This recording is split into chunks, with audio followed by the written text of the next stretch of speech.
बोल जयकारा बोल मेरे श्री गुरु महाराज की जय। सौभाग्यशाली गुरुमुखो, लंदन एयरपोर्ट पर पहुंचे प्रेमी गुरुमुख अपने प्राण प्रिय महाप्रभु जी की समुज्जल छवि को देखकर हर्ष से झूम उठे। हर हृदय आनंद विभोर हो प्रभु मिलन के मधुर गीत गाने लगा। श्री प्रभु जी कार में विराजमान होकर जब आश्रम में पहुँचे तो ढोल नगारे एवं शहनाइयाँ गूंज उठी। सर्वतः प्रेम का रंग छटकने लगा। सब प्रेमी जन इस दिव्य मस्ती में मग्न होकर टकटकी लगाकर श्री दर्शनों का अमृत पीने लगे। सुंदर मनमोहक छवि को निहार कर उनके पलकें भी मानो स्थिर सी हो गई। सब प्रेम रस में भीगे हुए इन अलौकिक घड़ियों का आनंद उठाने लगे। आपने उनकी कुशलात पूछकर अपने पावन वचनों में फरमाया, आप सब गुरुमुख हैं। हमें आपको भक्ति के रंग में रंगा हुआ देखकर अति प्रसन्नता हो रही है। हम यही चाहते हैं कि हमारे सेवक भक्ति मार्ग पर दृढ़ता से कदम आगे बढ़ाए, कभी पीछे न हटे। गुरु शब्द का सहारा लेकर निरंतर आगे ही आगे बढ़ते जाना है। शब्द ही सार वस्तु है और हमेशा जीव के संग साथ रहने वाली है। जैसे कि सतपुरुष फरमाते हैं, कहो नानक सोए नरो सुखिया, राम नाम गुण गावे।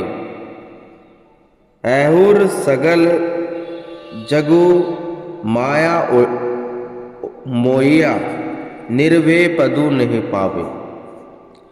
इस दुख रूप संसार में केवल वही जीव सुखी है जिन्होंने अपने हृदय में मालिक के नाम को बसा रखा है, जिनकी सुरती आठों याम प्रभु नाम में लीन है। बाकी सारा संसार काल माया की चपेट में आकर दुखी और परेशान है। माया में लिप्त होने के कारण वह निर्भय पद को प्राप्त नहीं कर सकता। इसलिए गुरुमुखों को यह फर्ज हो जाता है कि आठों याम शब्द का अभ्यास करते हुए अपनी सुरती को इसमें लीन करते हुए लोक परलोक का सच्चा शर्माया एकत्र कर ले। सबको सच्ची खुशी और प्रेम भरा आशीर्वाद प्रदान कर आप भारत आने के लिए विमान में विराजमान हुए। उसी विमान में कुछ अंग्रेज भी बैठे हुए थे जो सबको भगवा वेशभूषा में देखकर अचंभित हो रहे थे। उन्होंने एक भक्त जी को बुलाकर कहा, हमें आपकी ऐसी अवस्था देख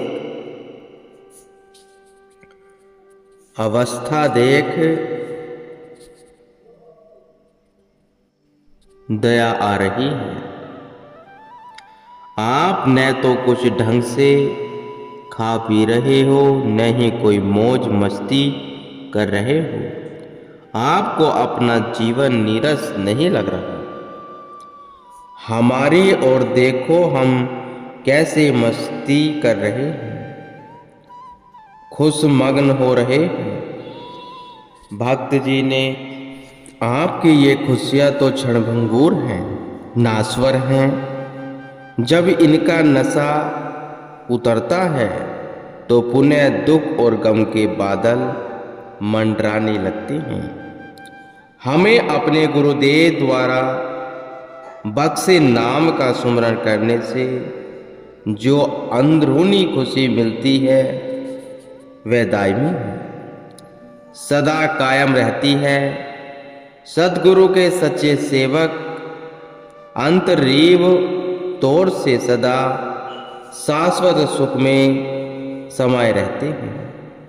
अपनी मौज मस्ती को अस्थायी व क्षण भंगुर जानकर वे अंग्रेज नतमस्तक हो कहने लगे, धन्य है आप, धन्य है आपके गुरुदेव,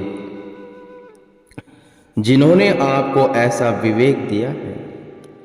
हमारी नाव तो बिना पतवार के झकझोले खा रही है। आप खुशकिस्मत हैं जो आपको अपनी नैया के खेवनहार मिल गए हैं। आपका प्रेम वह उत्साह देखकर हमारे दिल में भी श्री दर्शनों की उत्कंठा उत्पन्न हो गई है। यद्यपि हमारे पास धन की कोई कमी नहीं, फिर भी हमारे दिल में चैन व शांति का नाम नहीं है। हम जगह जगह भटकते फिरते हैं। हमारा दिल कर रहा है कि हम भी श्री चरणों में प्रणाम करके अपने तपते हृदयों की ज्वाला को शीतल शांत करें।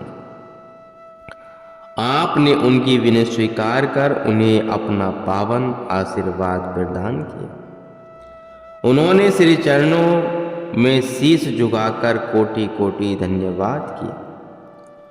उधर भारतवासी गुरुमुख सेवक टकटकी लगाए हुए प्राणों के प्राण प्यारे भगवान मधुर गर्जना करता हुआ वायुयान जब बम्बई एयरपोर्ट पर उतरा, सबने मिलकर जयकारों के तुमुल नाद से वातावरण को गुंजा दिया। चिंता आकर्षक मुस्कान लिए हुए आप एयरपोर्ट से बाहर आकर जब श्री कार में विराजमान हुए तो भक्तों ने महाप्रभु जी का अभिनंदन करते हुए पुष्पमालाएं भेंट की और इस खुशी के उपलक्ष्य में मस्ती में नाचने झूमने लगे। आप वहां से अमरधाम आश्रम में पधारे। भारत की धरती पर जब श्री सद्गुरु चरण छुआए हैं, बजे सुमंगल साज खुशी के हर दिन झूम झुमाए। सन 1989 यात्रा आध्यात्मिकता के अवतार, काल माया से करने उद्धार, ज्ञान के उदित भास्कर, ज्ञान का दूर करने अंधकार, जग जीवों पर करते परोपकार। इस धरा पर अवतरित होकर चेतना एवं जागृति का संचार करते हैं। इसी लक्ष्य की पूर्ति हेतु अनेकों कठिनाइयों को पार करते हैं। यही महापुरुषों का लक्ष्य तथा साधन एवं संध्या है। इसी मिशन को मध्य नजर रखते हुए हमारे नैना अविराम सुखधाम महाप्रभु जी ने 18 जून सन 1989 को पूर्व देशों में रहने वाले प्रेमियों की विनय को स्वीकार कर मुंबई एयरपोर्ट से गुरुमुख सेवकों द्वारा सुखद सुमंगल यात्रा की शुभकामनाएं स्वीकार करते हुए सिंगापुर की ओर प्रस्थान किया। सिंगापुर 5 घंटे की उड़ान भर विमान जैसे ही सिंगापुर एयरपोर्ट पर उतरा, वहां इंतजार में खड़ी समस्त संगत ने मिलकर उच्च स्वर में जयघोष किया। सबने बड़े प्रेम और श्रद्धा से अपने गुलदस्ते व हार भेंट किए। आश्रम में पहुंचकर आनंद कंद महाप्रभु जी ने प्रसन्न मुद्रा में जब सबका हाल पूछा तो सबने एक ही स्वर में कहा कि आज तो हम सचमुच माला माल हो गए हैं। श्री वचन हुए, यह समय बहुत कीमती है, इसका कोई मोल तोल नहीं। पाया जा सकता। इसमें सेवा भक्ति करके लाभ उठा लो। मनुष्य की जो श्वासों की पूंजी मिली है यह बहुत अनमोल है। एक एक श्वास बहुमूल्य है और त्रिलोकी की कीमत रखता है। एक एक श्वास की कीमत बाहरी संतों ने फरमाया है। श्वास श्वास में नाम जप लो, यह जिंदगी का सरमाया है। इन श्वासों में मालिक के सच्चे नाम का सुमरण करके भक्ति का धन कमाओ। एक भी श्वास नाम सुमरण के बिना व्यर्थ न जाए। इस बेशकीमती समय को प्रभु जी की भजन बंदगी में व्यतीत करते हुए अपना जन्म सखारत करो और महापुरुषों की प्रसन्नता प्राप्त करो। सब प्रेमी श्री वचन अमृत पान कर सेवा में जुट गए और श्री दर्शन सत्संग सेवा से उनकी सभी दुख द्वंद्व मिट गए। साय समय आप सेवकों के संग समुद्र किनारे सैर कर रहे थे। समुद्र में लहरों का उफान था। सैर करते हुए एक भक्त जी ने ऊंची ऊंची अटारियां दिखाते हुए बताया, आसमान को छूती हुई इन बिल्डिंगों में अरबपति लोग रहते हैं। सिंगापुर शहर में पैसा ही श्रृंगार है। शारीरिक भोगों ऐश्वर्य के सामानों और माया में डूबे रहना ही यहाँ का कारोबार है। यहाँ के लोग कर्म धर्म और पूजा पाठ में कोई रुचि नहीं रखते और न ही उन्हें इस बात का कोई ज्ञान है। मैं भी यहाँ पैसे के लालच में ही खिंचा चला आया हूँ, परंतु माया ने ऐसा भरमाया है, न सुख मिला न घड़ी पल को चैन मिला। उस भक्त की सारी बात सुनकर करुणा सागर भगवान मुस्कुराने लगे। अन्य भक्तों के साथ संबोधित करते हुए श्री वचन हुए, यह पैसा धन दौलत महल मड़िया इनमें से कुछ भी तेरे साथ नहीं जाएगा। इंसान खाली हाथ इस दुनिया में आया है और खाली हाथ ही यहाँ से जाएगा। इंसान खाली हाथ इस दुनिया से आया है और खाली हाथ ही यहाँ से जाएगा। हेनरी फोर्ड एक बहुत ही धनी व्यक्ति हुआ था, जिसका अरबों खरबों का कारोबार था, लेकिन उसे केवल जौ का पानी ही बचता था, अन्य कुछ भी नहीं। कितने वर्षों तक उसने सोकर नहीं देखा, क्योंकि उसे नींद आती ही नहीं थी। आप बताओ कि ऐसा जीवन भी भला कोई जीवन है क्या? इस लोक में भी दुखी रहा, पर लोक का भी कोई सुधार न किया जाए तो इस अनमोल जीवन में बनाया ही क्या? बड़े बड़े राजाओं महाराजाओं का भी अंत समय आने पर मालिक की दरगाह में सभी कर्मों का लेखा जोखा होगा। तब यह नहीं पूछा जाएगा कि कितना खाया और कितना बनाया है। उस समय तो यह पूछा जाएगा कि तुझे श्वासों की अनमोल पूंजी देकर जिस काम को करने के लिए भेजा गया था वह क्या या नहीं है। तुझे मालूम है किस वास्ते इस बाग में आया, क्या मतलब था जिस मस्ती सुल्तान ने भिजवाया। भूले से कभी इस तरफ ने ध्यान फरमाया कि मैं कौन जाता हूँ, किधर किस सम्मत से आया हूँ। सत्पुरुष बार बार जीव को चिताते हैं कि मालिक के सच्चे नाम की कमाई कर लो, क्योंकि अंत समय केवल यही साथ जाती है। इसी में ही लोक परलोक और जीवन संवरता है। पावन वचनों की अमृत वर्षा में मंजन कर सभी प्रेमी जन अपने भाग्य सराहने लगे।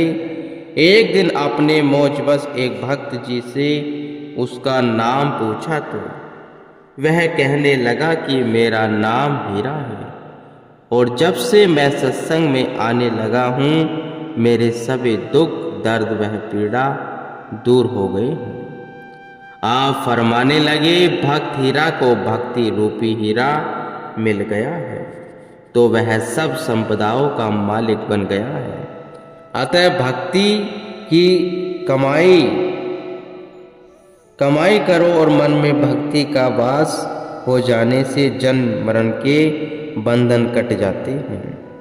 संत महापुरुष जग में आकर जीव को सुजाग करते हैं। जो उनके वचनों पर चलता है वह अपना जीवन सफल कर लेता है। इसलिए 24 घंटे मन में केवल एक ही लगन हो कि सुरती शब्द में समाकर कुल मालिक से जा मिले। जिसकी तार आठों पहर प्रभु चरणों से जुड़ जाती है उसके घट में प्रभु आकर विराजमान हो जाते हैं। उसे फिर कोई कमी शेष नहीं रह जाती। परम संत श्री कबीर साहिब जी ने कहा है, जल में बसे कमोदनी चंदा बसे आकाश। जो है जा का भावता सोता ही के पास। कमल का फूल जल में रहता है लेकिन उसका हार्दिक संबंध सूर्य से है जो कि आकाश में चमकता है। कुमुदनी में जल में ही रहती है। उसका संबंध चंद्रमा से है। कमल सूर्य को देखकर खिलता है जबकि कुमुदनी चंद्रमा को देखकर खिल उठती है। प्रीत का संबंध ऐसा अनोखा होता है जो लाखों मील की दूरी होने पर भी निभ सकता है, क्योंकि जो जिसके हृदय में बसता है वही उसके पास होता है। इसलिए हर समय मालिक का ध्यान वह याद अपने हृदय में बसानी है। फिर चाहे दूर हो या पास संबंध मालिक से जुड़ा रहता है। भक्ति के गूढ़ रहस्य का उद्घाटन करके आपने सिंगापुर के प्रेमियों को भक्ति के रंग में रंग दिया।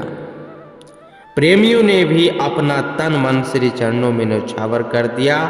यहाँ का कार्यक्रम पूर्ण होने पर जब आप प्रस्थान करने लगे तो बच्चों ने पूछा, स्वामी जी क्या हम आपको प्यार नहीं करते? आपने फरमाया, तुम हमें बहुत प्यार करते हो। बच्चों ने पुनः पूछा, तो फिर क्या आप हमें प्यार नहीं करते? आपने मुस्कुराते हुए फरमाया, हम तुम्हें तुमसे भी ज़्यादा प्यार करते हैं। बच्चे कहने लगे, फिर आप जा क्यों रहे हो? उनके भोले भाव से रीझकर श्री प्रभु जी ने पूछा, प्यार कहाँ होता है? बच्चे कहने लगे कि दिल में होता है। उन्हें फरमाया, जिससे प्यार करते हैं उसे कहाँ बसाते हैं? बच्चे कहने लगे, दिल में बसाते हैं।